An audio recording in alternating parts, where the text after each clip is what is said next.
اشفاق احمد لکھتے ہیں کہ میں ایک دفعہ انگلینڈ میں اپنی بیگم بانو کے ساتھ کسی پارک میں بیٹھے تھے تو وہاں ایک نوجوانوں کا گروہ تبلیغی جماعت کے گروہ اندر چہل قدمی کرتے ہوئے داخل ہوا۔ تو مغرب کی نماز کا ٹائم تھا تو انہوں نے پارک کی ایک سائیڈ پہ با جماعت نماز شروع کر دی ہے۔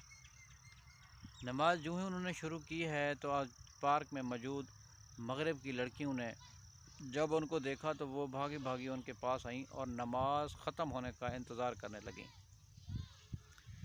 جب نماز ختم ہوئی تو لڑکی نے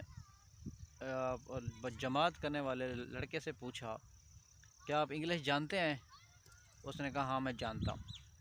تو اس نے کہا یہ آپ کیا کر رہے تھے؟ وہ بولا ہم اپنے رب کی نماز ادا کر رہے تھے، عبادت کر رہے تھے۔ وہ بولی آج تو اتوار ہے، چھٹی نہیں ہے؟ اس نے کہا نہیں، ہم دن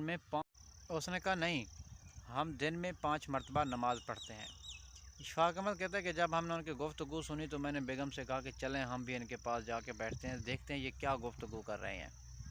قریب جا کر بیٹھ گئے تو لڑکے نے بتایا کہ سردی ہو گرمی ہو موسم جیسا بھی ہو اس کام میں چھٹی نہیں ہوتی، کیونکہ ہمارے رب نے ہم پہ 5 مرتبہ دن میں نماز فرض کی ہوئی ہے اور ہم 5 مرتبہ دن میں نماز پڑھتے ہیں۔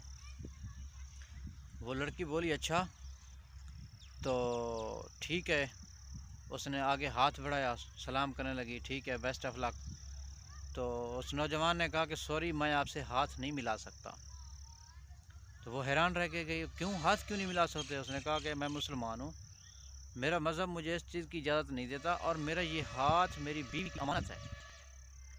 تو وہ لڑکی پھوٹ پھوٹ کر رونے لگی اور بولی کہ کاش کہ یہ سسٹم ہمارے لڑکوں میں بھی ہوتا کہ آپ ایک براعظم سے دوسرے براعظم میں آئے ہوئے ہیں لیکن آپ نے اپنی بیوی کی امانت کا اتنا خیال رکھا ہوا ہے کہ وہ دیکھ بھی نہیں رہی، پھر بھی آپ اس کی امانت میں اتنا امانت دار ہیں۔ تو وہ روتے ہوئے چلی گئی۔ تو اشفاق احمد کہتا ہے کہ میں نے اپنی بیگم سے کہا ہے کہ یہ لڑکا آج بہت بڑا کام کر گیا ہے، ہماری سینکڑوں کتابیں لکھنے سے اس نے آج جو کام کیا ہے وہ ان سے 1000 گنا بہتر ہے۔